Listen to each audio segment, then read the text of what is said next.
going to start it this way. Name is Robert Sutz. I'm doing an interview with Morris Friebaum. Did I say it right? On what is today? Today is November 27th. Now we'll do the interview with Morris. Okay, Morris, you could begin. My name is Morris Friebaum. I was born in Warsaw, 3/7/1927, on street Twarda 26. What languages did you speak? Polish.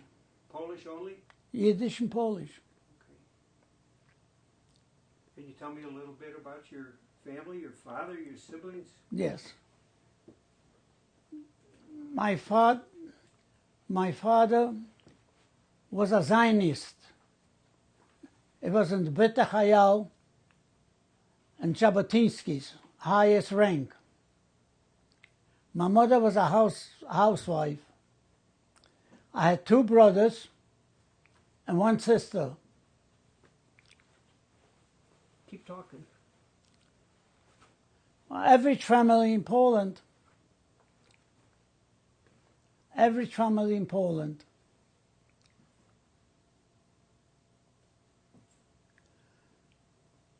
not rich, not too poor, but in between. Life was very tough in Poland. Nobody likes the Jews in Poland because the church teach the kids on Sundays that the Jews killed Christ and matzah was made with Christian blood.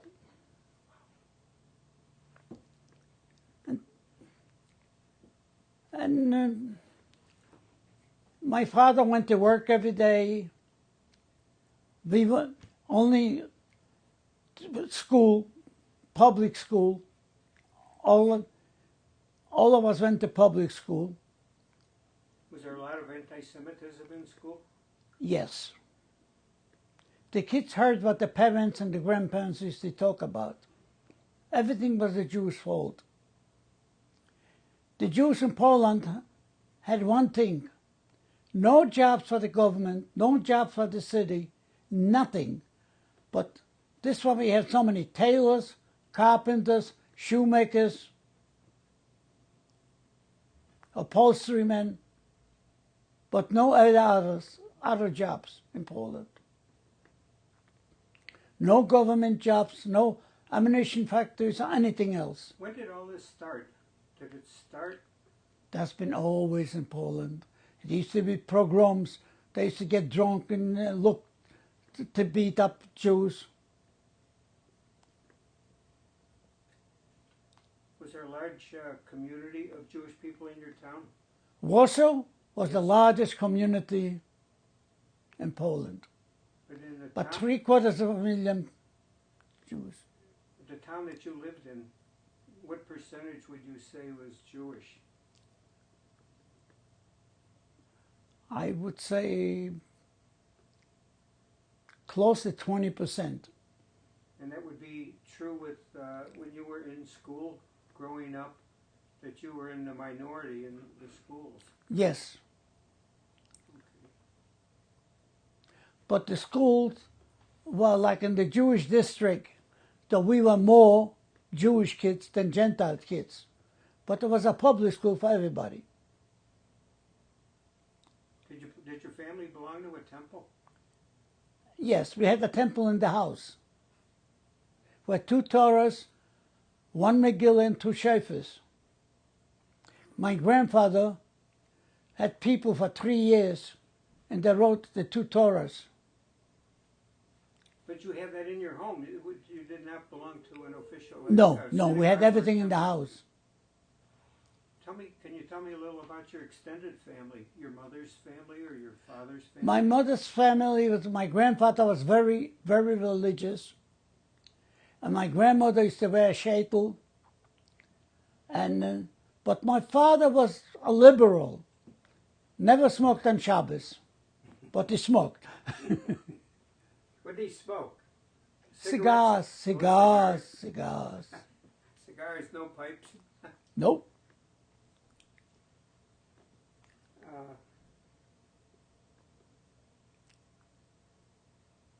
When did you become aware that the Nazis were coming in? In 1939, when they bombed Warsaw, Warsaw was on fire. They dropped incendiary bombs all over. And then they were shooting the 88s into the buildings. And half of the buildings were on fire, some of them. This was during the Warsaw... 1939. 1939. But there were a lot of Warsaw resistors fighting against the Germans. Not that time. When was that? That was in 1942, 43. I wasn't in the ghetto anymore. Oh, where did you go? From... I walked out with a working thing and I disappeared. I went away. And I tried to find a hiding place. Tell me, were you with your family when you went away? No. You Alone. left your family? Alone. And what about your siblings? They all were home. Say again? They all were home. They were all home with your mother and father? Father, yes, with my grandmother, with my aunt, all in one apartment.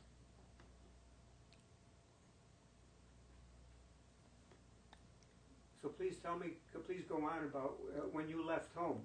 I left home, I tried to find a place to go back, but there was no way I could go back, not to get caught. All the places where you used to get out to buy some bread or bring some potatoes or something, they were closed up. And there was no way to get back in. So you lost touch with your family? Completely. For how long? The rest of the war. Wow.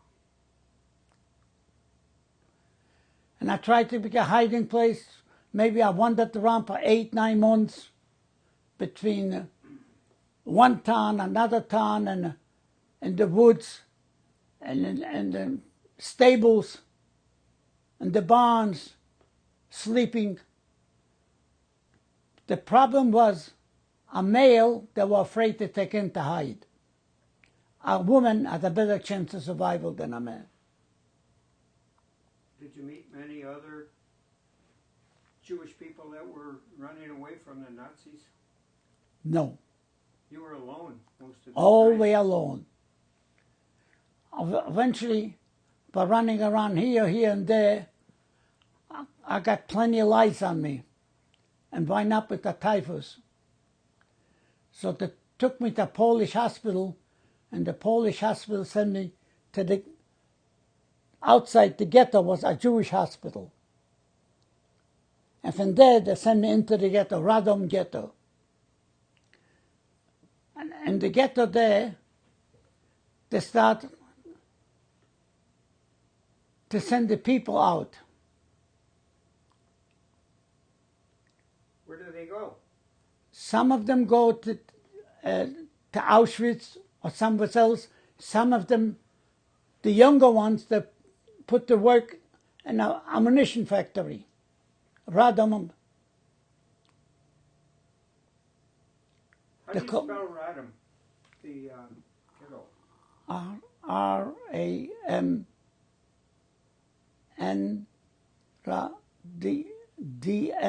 Radom. Okay. And the ammunition factory, we worked there till they thought the Russian or the American come closer. And they shipped us all, put us in boxcars. Cattle cars? Yes, cattle cars. And the English were bombing bombs right next to us. And big pieces of earth came across from the top, hit us. So the rest of them went on a death march. The wounded one stood in the same boxcar, and we got picked up.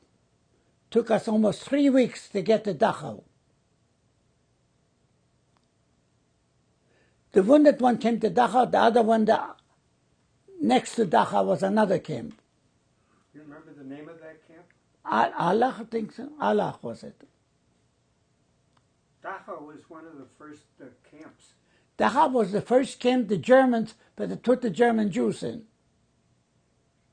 But then there were Russians and everybody else. Who was on the death march with you? I wasn't on the death march. Oh, you were not on the death march? No. I went with the wounded one, but my foot was black and swollen. Oh, so you were in the hospital? No. Where were you? Never know. They took us there and they sent us in Dachau, Block 28. I was hopping. I was dragging myself and hopping. How did you get to Dachau? From Hessenthal? Yes. By the boxcars. Oh, by the rail. By the rail. Okay. And the rest of them walked. They walked somewhere and then they went on a rail again. And the ones who couldn't walk got shot. And you saw this? No. You did not see this from the boxcars? Did any escape from the boxcars? None. There was nowhere to run. The one in the boxcars were mostly Jews? Only Jews. Okay. And they all wound up at Dachau? No, they wind up, the ones who walked wind up in Allach. Which is near Dachau? Yes.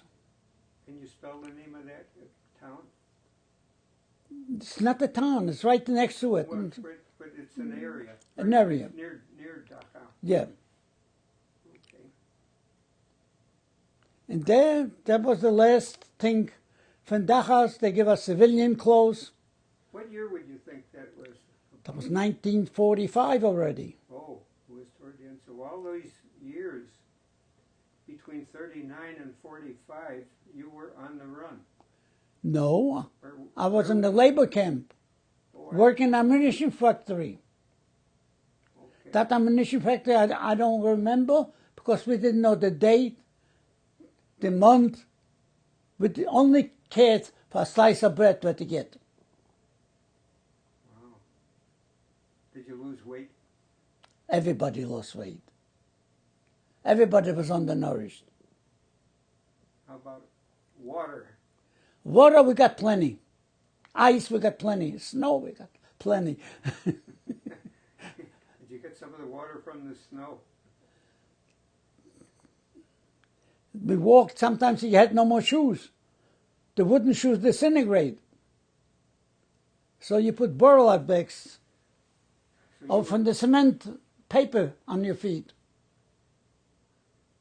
Okay, so during those years, tell me a little bit more about what happened during all those years, between 39 and 45.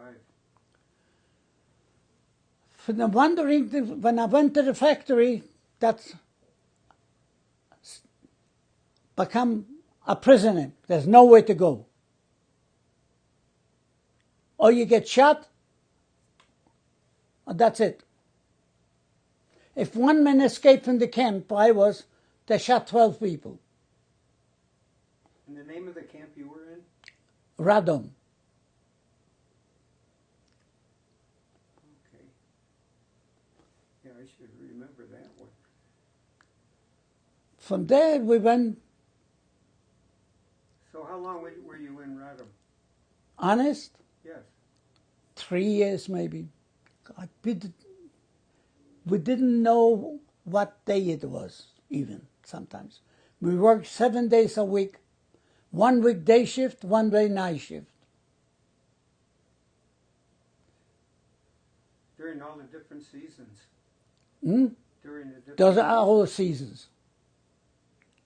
We marched from the barracks to the factory, back to the barracks. Who liberated you? American, 3rd Armored Division. In the street. Garmisch-Partenkirch, Germany, when they took us out of Dachau with the civilian clothes, and we got a package from the Red Cross the first time. Some of them got sick from it, because there was cheese and a little meat, conservative. Anybody who ate it got sick. They got dysentery. Dysentery. Is it because they ate it too quick? No, because the stomach couldn't take any more. I understand some of the people died because they were given food and given cigarettes and things, and they ate it so quickly. No. It's not the eating quickly.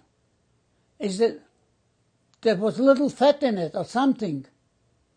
They got such a diarrhea, some of them died from it.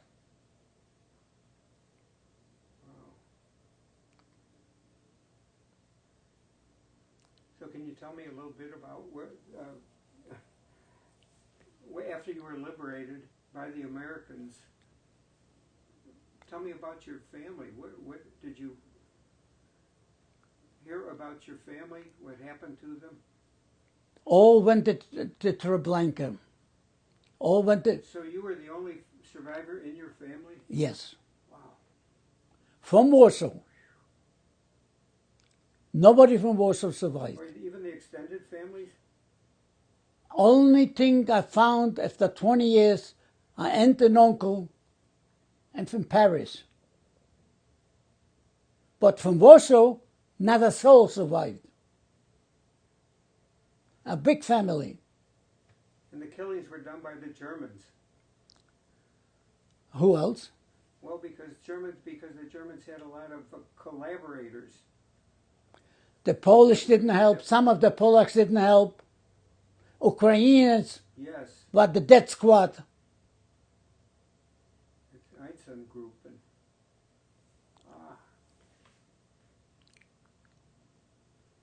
There's a lot of things off against us. I had friends who were hiding in next to the Russian border. There were big woods, forests, tremendous. And they were hiding. They had guns. They were fighting against the Germans with Russian partisans. But there was another element of Polish AK who didn't like the Jews. If they found the Jews, they would shoot them. So there was a lot of elements against us. even the women and children. Doesn't make a difference. But certain areas, the woods were so deep that the Germans never walked in there. We had some people that were hiding. You remember the big Moor? He was hiding 400 people. They made, in the forest, they made hiding places. They dig under, they made bunkers. So they lived in the ground. Yes. For how long? Till the end of the war. How do they find food? Oh, how'd they find food? During the night, they walked out to the rich farmers, stole a cow, potatoes, other things. One of them was a butcher. He skinned the cow, the leather from the cow. He went to another little village and gave him the leather and got flour, potatoes. He saved 400 people there in the woods. So some of the local farmers, were they aware of all those Jews that were living In one farm, they knew it. One farm. So one of the leaders told them, if you give away one Jew, that whole village would burn. So that they were quiet. So they helped the Jews and they kept their They mouths didn't shut. help the Jews. Well, They helped with food. well, with food. Yeah, they got paid with leather. Not for nothing. Okay. So they helped the Jews because the Jews paid them. Sure. And And maybe if the Jews did not pay them, they might not have given them food. Nobody knows that already. Yeah. Wow. There were a lot of...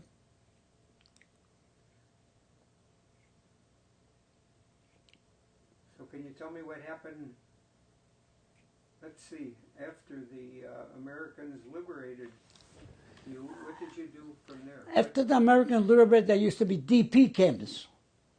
I slept one night in a DP camp. Where is that located?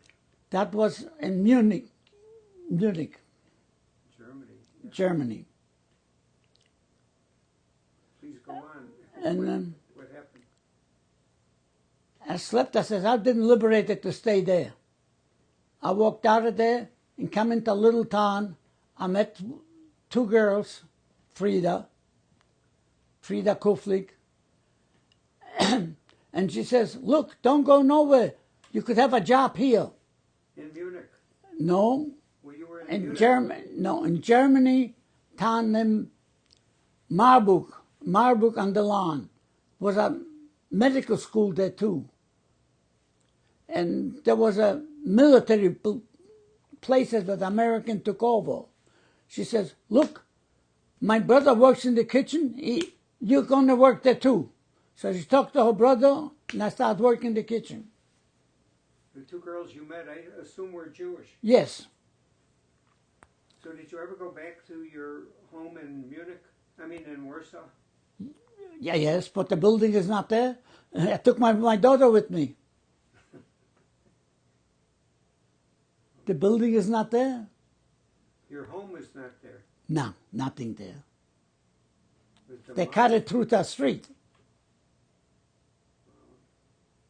When did you go back? How many years after the war? That was in Genesis 205?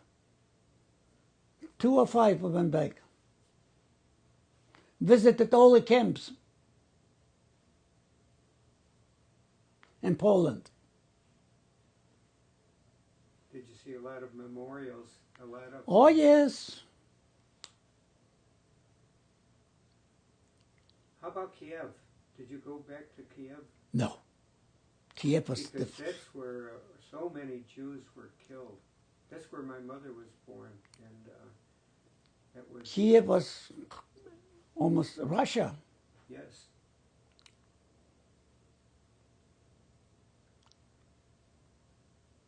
So please tell me what happened then after the DB camp. You went to work in the kitchen. Worked in the kitchen for how long? Oh, worked there almost 2 years, from 45 till 46. 46 September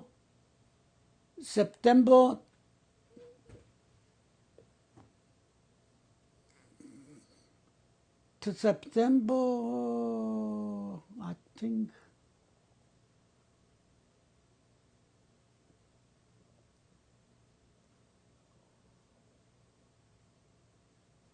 September, September 5, September 5, I think, because I arrived in New York September 16, 1946. Did you have any family in Chicago or in the United States? I have a big family. I never knew them. I never knew the family here. Because my great-father came here in 1900. He came here with 7 children. 6 are left in Europe, the married ones. You say they were left in Europe? What happened to them? They're all gone. They all died. No survivors. No survivors.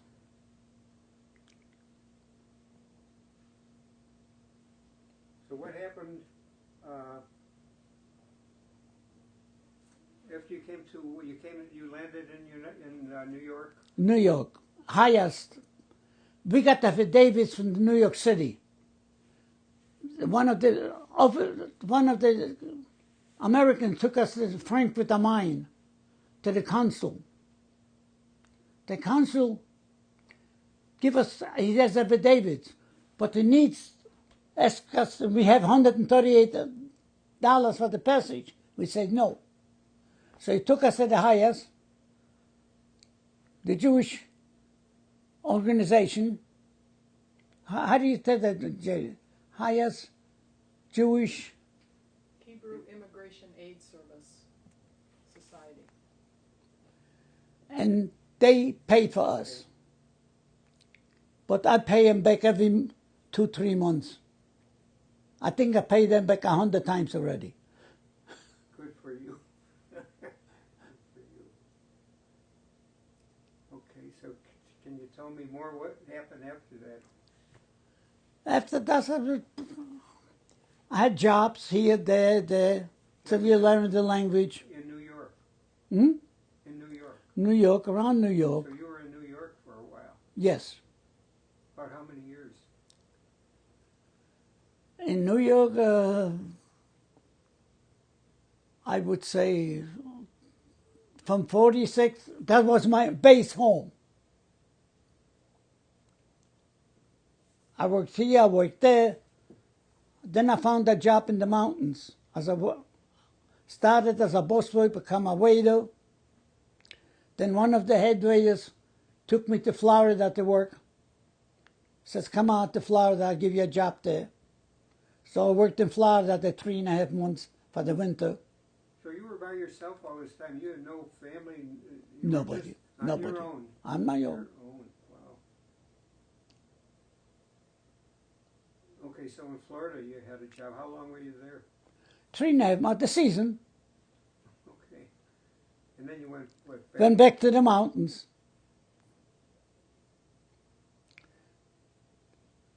Then I got married from Florida. Where did you meet your wife?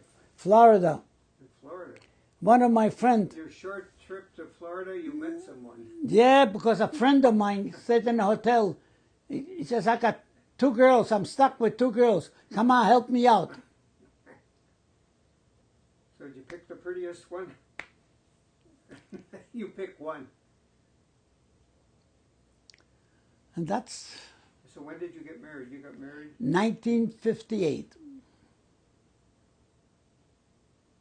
You got married the same year we were. No, we were married in 57. 1958. And so where did you go from there after you were married? New York. New York. Did you have children? 2 daughters. In New York. Yeah. They're both born in New York. What brought you out west?